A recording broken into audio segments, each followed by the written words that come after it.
Let's go to our reporter, Rowan Quinn. An Auckland man who shot his 2-year-old daughter in the head with a sawn-off shotgun has been found guilty of manslaughter. Gustav Otto Sanft has been on trial at the High Court in Auckland over the death of his daughter Auckland at their home in Mangere on the beginning of June last year. The jury returned with a verdict about half an hour ago. Our reporter Rowan Quinn is at the court and joins us now. Hi Rowan, the facts were not in dispute. In other words, the gun was fired and the child died. But the jury took about 4 hours to deliver a verdict because they had to consider, I guess, the circumstances, right? That's right, John. What they were deciding is how negligent Sanft was when he shot his daughter. So there was no dispute that he shot his daughter. That led to her death.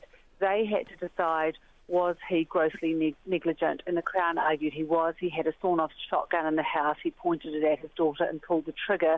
The defence said the gun was dodgy, it was faulty, and that it had just kind of gone off by itself, that there was no action from Mr Sanft that had allowed that to happen.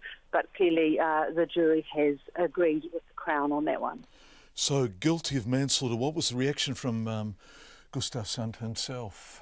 It was a very muted reaction from him as the verdict was read.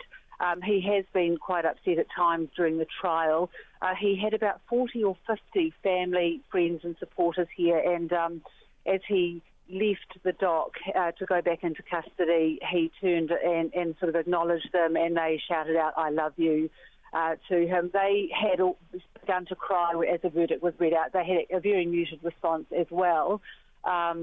But a lot of them were crying, and then as they left the courtroom, they were hugging each other. There was more tears and crying. A lot of children there as well, and they were very upset. Outside of the court, there were some of the young men in the group were reacting a little bit more angrily and shouting.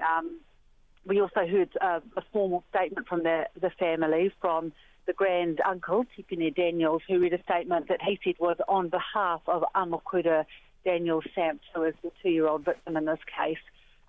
He talked about the traumatic time for the entire whānau that this event had caused. He said it was a very complex case, and that the family would now have some sort of closure and be able to try to carry on with life. And in doing that, they wanted to remember Auckland as a vivacious, lively gift for them.